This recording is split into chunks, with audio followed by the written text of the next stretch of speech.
Evening, everyone. Thank you all for joining us. It's going to give us a few minutes to let everyone trickle in. I'll introduce myself. My name is Joan Langley. I'm not sure if some of you have met me before, but I have just been recently appointed the program lead for the Senior Leadership Apprenticeship.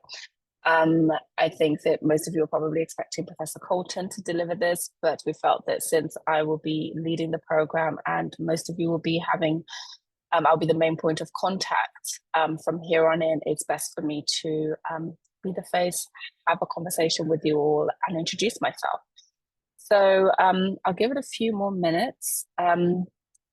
I am here with, we have Nicola and Blessing are here, and they will be supporting me with either answering questions in the chat as we go along. So please do feel free to add any questions you may have in the chat. There's a Q&A function, you can put that in there and either one of them will answer a question. But if there is something that is relevant to the entire group, I will at the end have time for a Q&A and go through that at the end. So I will share my screen now and we shall begin.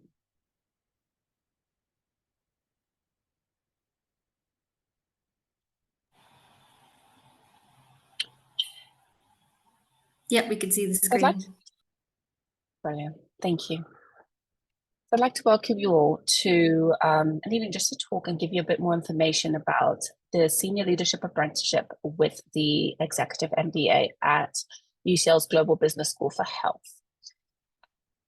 We're going to start today with talking about UCL and GBSH. We will talk a bit more about the apprenticeship, how this program feeds into the EMBA, how and why it is different, and what the value that it proposes for learners, the program structure, career prospects, and what sort of profile we're looking for, and the fees and funding side of things. So who are we? UCL is an internationally recognized university. Most recently, we have been ranked 9th in the world by QS rankings. We have 30 Nobel laureates, 11 academic faculties, and we are the largest UK university with the largest student population at this point. I think it's also worth noting that we are second in the UK for research power, and our strengths definitely lie in biotech and healthcare, and definitely in population health sciences, which is where the Global Business School for Health sits. GBSH, which stands for obviously the Global Business School for Health, was founded quite recently in 2021. We are based at the state-of-the-art campus at UCL East, as you can see right behind me. This is our Marshgate building, and we run PhDs, part-time PhDs, Doctorate of Business Administrations, Executive MBAs, full-time MBAs, as well as master's programs, all at the business school. We are the world's first business school dedicated to health. Our mission is to engage health and healthcare management research and education. And it is so important, really, because as the world is changing, it is so important to equip those people who are serving the general population in whatever capacity with the skills necessary to be able to meet the evolving needs of the world. We have, as I said, a variety of programs which I believe serve people at varying stages of their careers and also serve people with varying professional interests and aspirations. It's important, as you can see from these slides, to look at the world in terms of the context of the things that we're facing. We're facing a global workforce shortage. We're facing global shifts in terms of the aging population, and there's some serious issues that I believe will have knock-on effects on us, and it's so important to upskill and equip healthcare managers and healthcare professionals to be able to deal with these issues that arise. And I do believe that the programs that we offer and the way that we deliver these programs really do equip our graduates to be able to contribute positively to the the needs of the global workforce. So what is the Senior Health Apprenticeship? Well, it's a nationally recognized qualification. It's a level 7 senior leader apprenticeship. So what we have done is that we have used the standard senior leader apprenticeship standards and mapped them on to suit to be applied to the ethos of our business school, which is to be focused on healthcare, and really applied that and made it very specific and applicable to the people that we are focusing on and the use case, which is in the healthcare industry, and which is very unique because there isn't another offering like this in the UK. The learners do benefit from the Apprenticeship Levy funding, which means that this program is sponsored by their employer.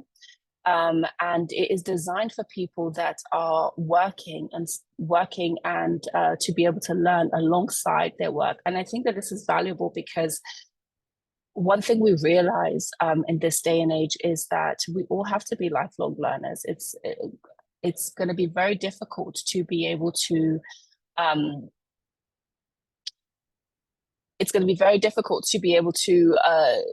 to detach what you're learning from your day-to-day life. And so that's why this apprenticeship is uniquely suited to be able to have people that are facing complex workforce issues and that definitely want to be able to upskill themselves and see how they are directly applying it into their day-to-day work. We have there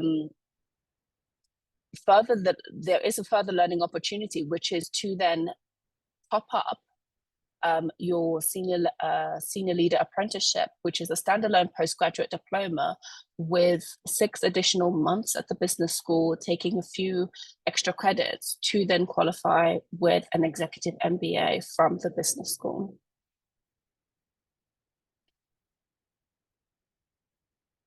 So why do an apprenticeship with an MBA? Well, firstly, you get a world-class education at UCL, and you then also get that opportunity to develop as a leader with obviously like-minded individuals at the business school, but you also get access to UCL, the research ecosystem, the alumni network, and you also get that opportunity just to accelerate your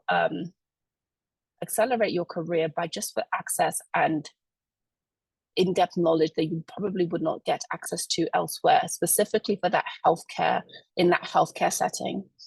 The program is unique in that it offers flexible learning. It is part-time, it is online, and it is designed to be working alongside people that as they are working full-time as well.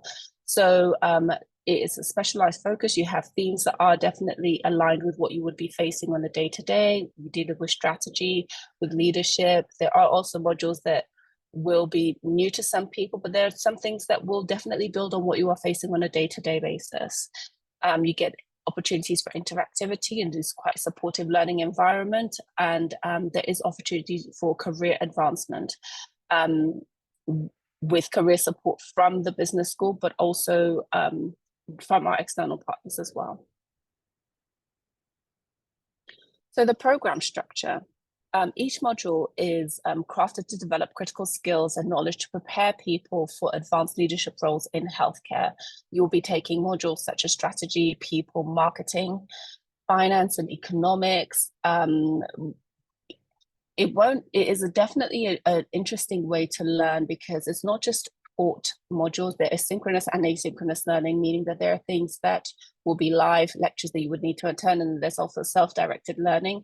But then there's also different ways of learning that we also run simulations. One of my favorite ways to one of my favorite modules that is taught is the Healthcare Hero simulation, and that offers an opportunity for people to get to run a hospital. You are split into teams, you get to assume a position. And I think for those people that aspire to certain positions within their organization or would like to or work directly with those, it's very important to be able to get a feel for these positions, understand how you are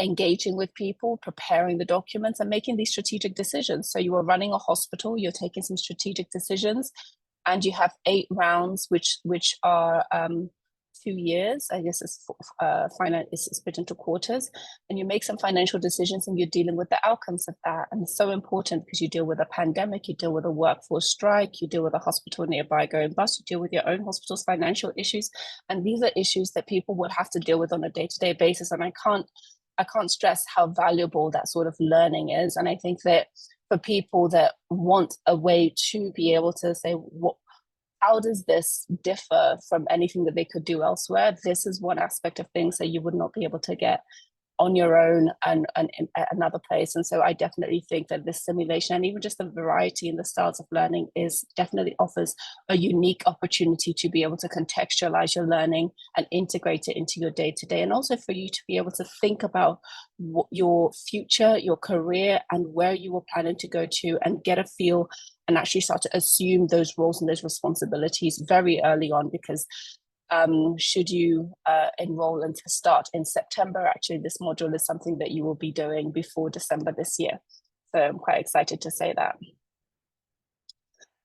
So this slide here shows the program structure of the Senior Leadership Apprenticeship and how that leads on into the Executive MBA. So you have the first 18 months of the Senior Leadership Apprenticeship, which culminates with a compulsory endpoint assessment. And then you have, for those that wish to stay on, they can stay on and do an additional 6 months, and then graduate with an Executive MBA. The first part, which is 18 months of the Senior Leadership Apprenticeship, the modules are split into 30 credits each, where you have strategy, people, and marketing, and then you have the finance, economics, and data. And then you have 2 different projects. So you have Global Healthcare Research Project, which is something to build your research skills. I think that that's also very important in terms of being able to identify, critically evaluate, and appraise scientific information in this day and age is also very important for executives to be able to know how to evaluate their own information and not just to trust the information that is presented in front of them. So that is a really important. And we also have an executive leadership module where you will have coaching and things like that. So it's really a comprehensive module that will comprehensive 18 months that will culminate in an endpoint assessment, and you will graduate with a postgraduate diploma. Should you decide to stay on and complete the Executive MBA, as you can see, there are 3 additional modules here, and there is also the Global Health Study Week, where where the EMBA cohort will be visiting, have a 1-week visit to, I believe that this year they're going to Silicon Valley, and they will spend some time in San Francisco, just really getting to grips and actually understanding how the healthcare innovation is coming out of there, and spending some time with visiting Kaiser Permanente and also some other big tech companies there as well. So you get really, really hands-on experience, but also in parallel during the SLA aspect of things, you get a mirrored experience of during the UK Health System Study Week in Module 2 of that experience in the UK. So you have the UK Residential Week and then the International UK Residential Week during the SLA. And should you stay on, you can do the International Residential Week as part of the Executive MBA. And I believe that parallel would, at the end of, should you decide to stay on for the 2 years, will give you that really comprehensive overview of that global healthcare ecosystem and really round off that education experience for those that do want to elevate their experience, expand their horizons, broaden their networks, and really do connect meaningfully with their colleagues. I think that there's something about when you are doing an online course, having opportunities and touch points to be able to build these meaningful relationships with your colleagues is so valuable and is extremely important. There's something about, yes, we can talk about UCL and the value of the Global Business School for Health, but there's also the value of your cohort. It's important at this point to state that the cohorts are carefully curated so that you have a mutually beneficial and valuable learning opportunity, so that you can have such you have a rich learning environment. You are meeting people that you probably would not have actually crossed paths with ordinarily, but you are having that intellectual exchange, and that it is a meaningful learning experience. And I can't stress that enough. And so that's why I would say that the residential week, which is probably, I think, will be March 2025, and then the international week, are just valuable additions to heighten and strengthen those bonds and relationships.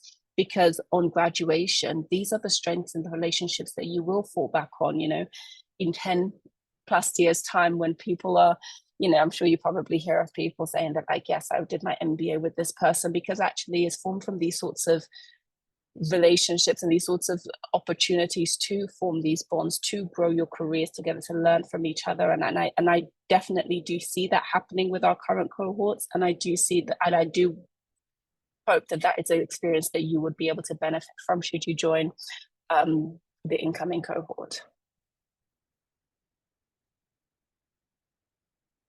So what makes GBSH and EMBA stand out? Well, we understand the health sector, and health is definitely integral to everything we do. I think that that's really important to say, because there are a lot of programs that are interesting, but I think that if you are within that healthcare ecosystem, there's something very unique and different about learning and understanding absolutely everything and being able to build on that. The case studies are unique to healthcare.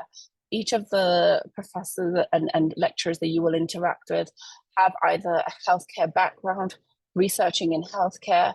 Everybody is focused on that, and it is so, you are completely immersed in that world, and it's such a rich learning environment that is not replicable anywhere else. Our programs has been specifically designed for aspiring healthcare leaders with cutting-edge contemporary healthcare topics. We have executives and residents, who are a group of people that you have opportunities and access to network with, who are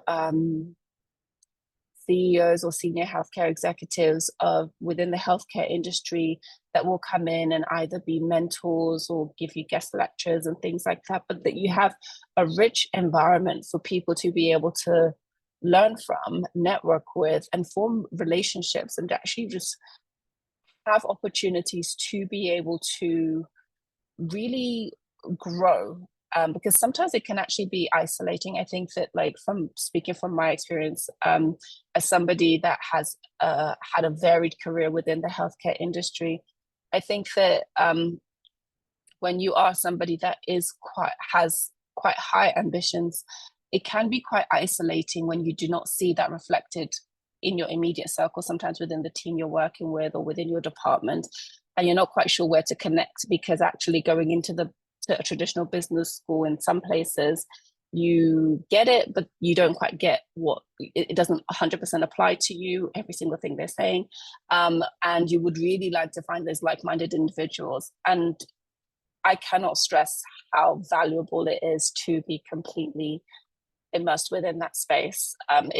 For me personally and professionally, I have found it beneficial, and I do hope that you'll find it same for you too. So you also have access to UCL alumni, and you will also have access to the executive education programs, even on graduation. So you will always be a lifelong learner. There will always be the touch points, and you will always be part of that GBSH ecosystem. And I think that will be valuable at this stage. This is going into our third academic year. We are small but growing, and I think that being involved at this early stage is so meaningful and important, because you have that opportunity you have the access, you have the access to people, that, as I said, but you have also the opportunity to make an impact for yourself. Your experience is exactly what you make of it. Just because it's an online program does not mean that you cannot come into to attend our academic lectures, to attend anything you would like to attend, to, come to the library, to just your experience is exactly what you will make of it. And I think that I would highly encourage you to get as involved and to really map out what you would like to get out of this should you decide to enroll, and really go for it, because it is such a valuable and unique opportunity in your career. So who is the program suitable for? Well, the program is suitable for people that are in their mid-career. You have to have at least 5 years work experience, a good academic or clinical background with work experience. You have to be in full-time employment because, of course, to be able to access the levy funding, it needs to be sponsored by your employer. And I don't think that you said ambition and determined, but I believe that that is a no-brainer given that you are all here today. And I will say that there is no lack of ambition or motivation or anything like that on this program. So you will be, even if you sometimes may doubt yourself, but that camaraderie definitely will spur you on as you go on. We're looking for people that are looking to build into healthcare management, pharma, biotech, and consultancy. And I think that that richness of that healthcare ecosystem and the diversity in the people that we're looking for is very, very valuable and important. And for people that really want to accelerate their career. So it's open to people that are working the NHS, people working in academia, in consultancy, in pharma, people working as clinicians in private practice. It is open to people within that healthcare ecosystem that really do want to accelerate their career. And I think that if you find yourself thinking, well, I've done all of this stuff and I'm not quite sure what is next for me professionally, I would really like to get to X point and I'm not quite sure how. I think this is something that's worth considering. So I think that should you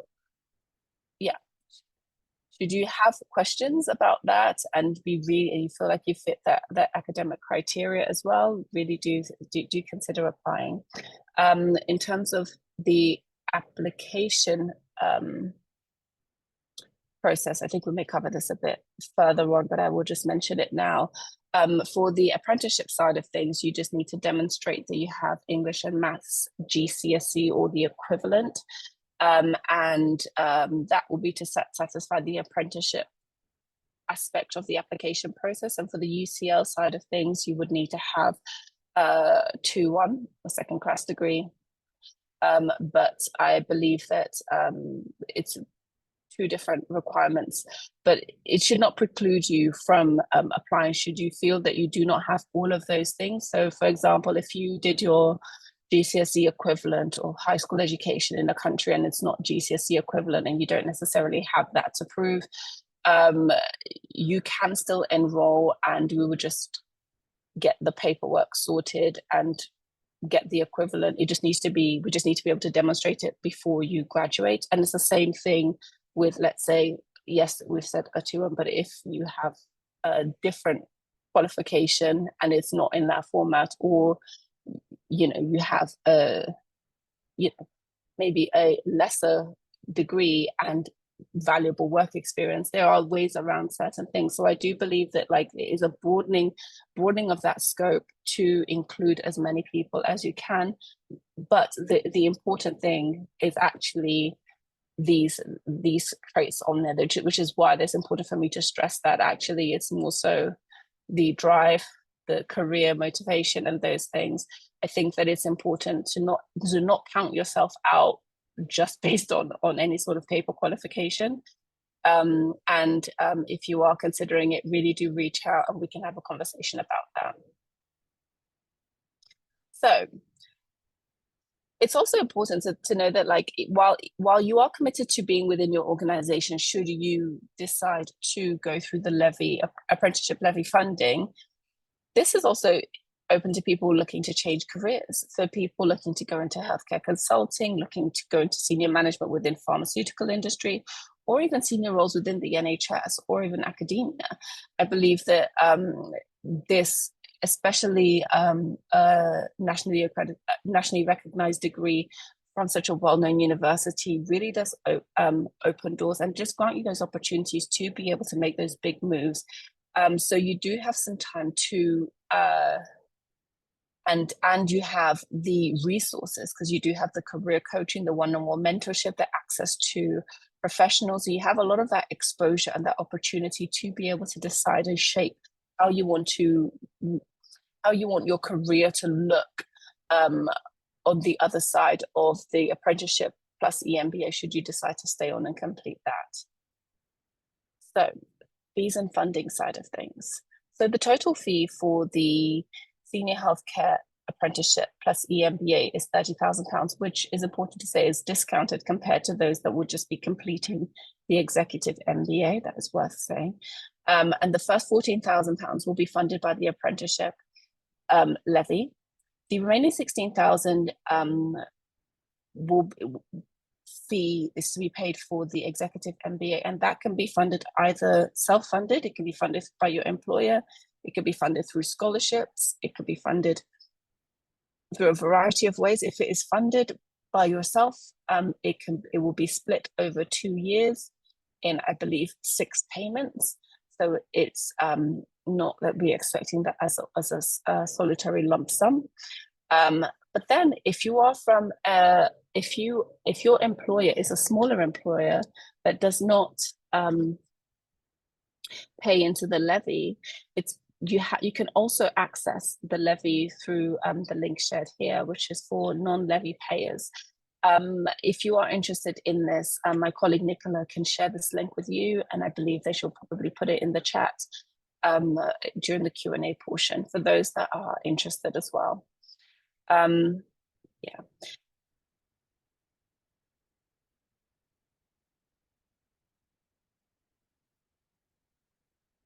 Okay. So the program overview, I think I've given you a good overview of the program to date, but just to summarize it does start in September with the induction, but the first day of learning is in October. It's part-time for 2 years, so that includes the executive MBA should you decide to stay on for that, but it is 18 months just for the apprenticeship in and of itself.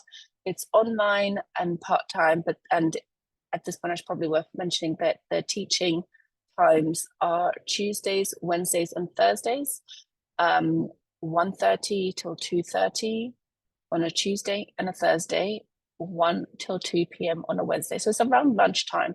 So if you're thinking about, can I manage this around my work schedule? I think it's quite doable to be able to block your lunchtime and maybe, map your days around that. To be able to say that 3 days a week, or you have a bit of a do not disturb hour, an hour and a half time to learn to study. So I think that those are the teaching hours.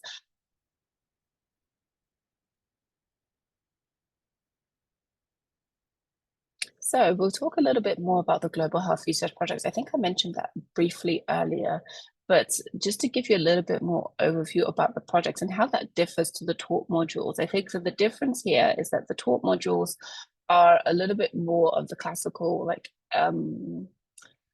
taught modules, but then as I said to you, the finance module also does have that simulation added on to it. And then in the second half of, I think, module 3, you have the global healthcare research modules where you'll be working in small groups where you and your peers will identify the areas of need to improve healthcare,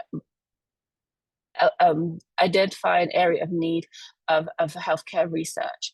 And this project is done after the UK residential week, so that would be after March, and that would be after you've had an opportunity to meet your peers, bond with them, build those relationships. So it won't be as cold. I think that sometimes having to work on a research project when you are all in different time zones and you haven't really had that time to connect, it can be a little bit difficult to build that rapport and that commitment to be able to deliver as expected. But once you've had that opportunity, as I said, to build those relationships, foster that, get to know each other, know a little bit more about what is expected of you, delivering on this project is actually quite enjoyable. And I do think you'll get a lot out of it, particularly because the cohort has got mixed. You have people that are coming from academia that will be natural researchers, and so the value that they will add to people that have been either clinically focused or really more so in operations and business and sales, those sorts of things. And the way that you guys will be learning and upskilling and just developing these research skills, I believe, is so important. And it's a valuable project that you'll be delivering on. I think the other project that you are also working groups on that is also slightly different is the healthcare consulting project, because this one you'll be working on independently or in small groups, depending on the size of the cohorts as well. You will work with a career coach to find a good fit based on your career ambitions, which is important to mention, because sometimes, I think fit is also does impact delivery and expectations, especially when you have a company that is expecting something of somebody, and it has to align. And so we definitely want to make sure that people do succeed and do fit well with their assigned organizations, and you'll be able to do an in-depth consulting project for the assigned organization and be able to deliver on that. So it will really just help you develop your consulting skills. So whether it will be for you to transition into consulting or to develop independent consulting skills, if this is something that you would like to do for yourself professionally, independently on completion of the apprenticeship and EMBA.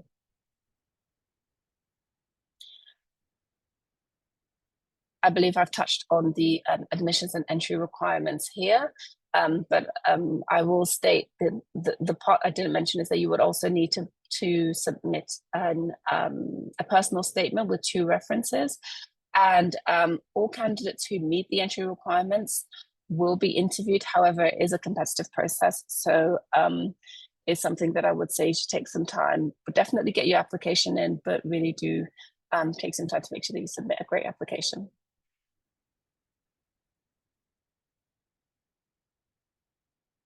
So there are scholarships and funding available for the 16,000 for the Executive MBA should you decide to stay on. That would be not necessarily through UCL, through GBSH, but there are UCL graduate scholarships. We have international funding options from either the US if you are international, but then also sometimes it can be funded through your employer. I think that it's also worth understanding that there are options, so it's not just put onto the learner to be able to fund that 16,000 if you are interested in completing that Executive MBA and it's not quite feasible. I think that there are options. As I've always said, please do not discount yourself just on a paper technicality. I would always say continue to pursue it and pursue it all the way. There's always an option available. So career support. During the onboarding process, you will have, I believe they will be sending out some self-paced primer courses just to get everybody up to speed and give you an idea of what is expected of you and get people to at least get their mindset into the idea of what modules are coming and get everybody onto the same page. You will be going into courses that will look at the fundamentals of accounting, finance and economics, global health, UN Sustainable Development Goals, time management, and all the skills necessary to be able to succeed and complete an Executive MBA successfully. I believe that induction process will happen towards the end of September. You will also have psychometric testing. You'll be assigned a personal tutor. You will get one-to-one career coaching of various stages over the course of the year, not necessarily in the induction. That's also worth noting. But then there is you will have access, as I said, to all of the programs offered at to all of the events offered at GBSH. You will have access to that. So if you are based in the UK, it is worth getting as involved as you have the time to in order to maximize the opportunity that is available to you, because I do think that it is a worthwhile opportunity to be able to immerse yourself in this community and really partake and get the most out of it, not just from a careers perspective, but just from a learning and and life enrichment perspective. So student support, we have over 250 clubs and societies, and we also have a valuable student support and wellbeing team. I believe that we also have therapists available and counselors should we go through any sort of mental health struggle and need access straight away. I believe that it's something like our postgraduate students have access to 5 free counseling sessions or something like that. And I think that that's also a valuable resource available to people. And also student union as well. So you can't forget that. And even though you are not based at Bloomsbury, there are representatives based at UCL East, and yeah, it is a valuable resource as well.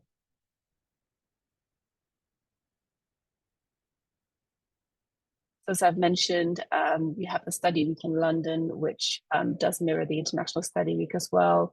You get to really meet your cohort and really get to build those relationships while getting a feel for London, but also getting that immersion in the UK health system beyond the NHS. You really get to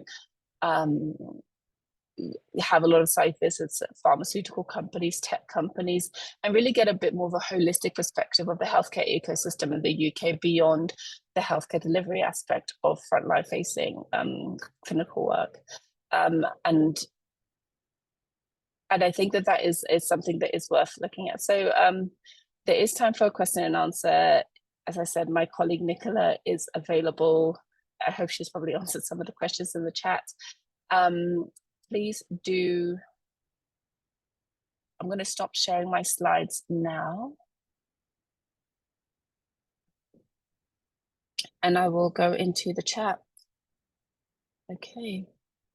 Is the fee the same for UCL staff? Yes, the fee is the same for UCL staff in that I presume you're talking about the 16,000 for the Executive MBA. So I will use UCL staff as an example. So UCL staff will be treated just like any other employer in that you are able to still access the levy funding and access the program. So the process for UCL staff is that you will fill in the internal expression of interest form, and really on your application form, you will really need to stress, the value of your interest, because you would essentially have to, the same thing that somebody else would have to do in terms of negotiate with their learning and development team and their apprenticeship managers to why they should be able to go on this course. I believe that you will have to make the case for the apprenticeship manager at UCL as to why you should be able to go on this course, and really why you should be able to go on this health focused course given your line, the line of work that you are in. So for example, if you are if you work in clinical trials, or if you're at the medical school, those sorts of things, and how a leadership course that is focused on healthcare really does is specific to the line of work that you do. Those sorts of things and things that you put on your application. So you fill out that internal expression of interest form, and then you also fill out the application on Portico as well, once that has been approved as well. So the application process is still the same for UCL staff as it is for anyone else. And then if you would like to go on to do the Executive MBA, the cost will still be the same, 16,000 split over 6 payment cycles. How many hours per month on average would a student be expected to commit to the course? On average per month, I can't say on average per month, but I would say that teaching hours per week is probably about 6 hours per week, plus, and then individual preparing time does vary based on yourself and your own personal commitments and things like that. But I would say that if you need to block out the 6 hours a week for the teaching, or probably a bit less than that, so it's an hour and a half, that's 3 or 4, so it's about 4 hours or 4 or 5 hours a week of teaching time, and then you have the preparing time as well, so multiply that out. So it probably would be, let's say, 20 hours a month, but maybe a bit more including preparing time, and other things. So I can't say exactly for each person, but I can just say what the ascribed teaching time would be, and it's under 20 hours a month for teaching time. How about these?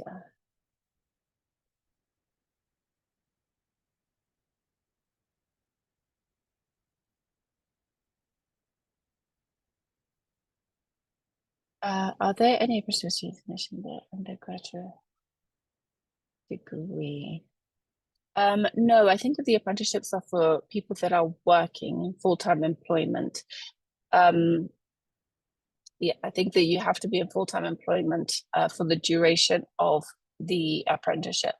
So I think that that will really, it doesn't necessarily mean that you have to be a permanent member of staff, but it just means that you have to, your contract has to extend for the duration of the apprenticeship, if you understand what I mean. Yeah.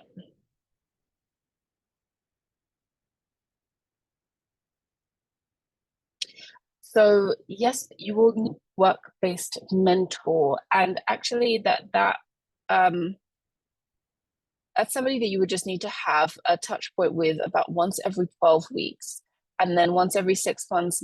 6 months, myself and you, the learner and the work-based mentor will, or the three of us will be able to get together and just have that catch up and make sure that that you are progressing well, and understand, where you are, what your learning objectives are, and that you're meeting all of the requirements and the expectations outlined for you. So you will meet with this person once every 12 weeks. It doesn't have to, it can easily be like a 30-minute meeting. It's not like a major 3-hour commitment, and they don't need to mark any of the assignments or anything like that. They just need to be kept up to speed with what is going on and your progress during the apprenticeship. And then I think once every 6 months, I will join that meeting and we will have a proper conversation as to how you are progressing and things like that.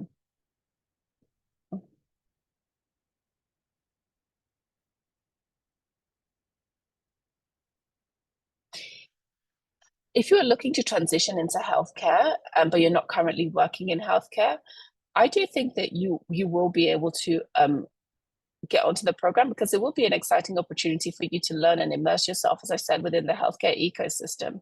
The interesting thing will be your employer, if they believe that it'll be valuable for them to be able to use the apprenticeship funding for the levy funding for this for them, because they will be the ones sponsoring that. So yes, if you're not currently working in healthcare and would like to transition into healthcare, and your employer thinks that that would be a worthwhile use of career for you, and use of the time and the apprenticeship funding for them, then yes, we would welcome you on the program. Let's see if there's anything else. I believe that is it. The other questions seem to have been answered already. But if I have missed out any of your questions, please do feel free to reach out to me directly. See, my name is Joan Langley. You can reach out to me via my UCL email address. And I will be, I look forward to connecting with you all individually, and I do look forward to receiving your applications. Thank you all for your time, and I hope you have a lovely evening.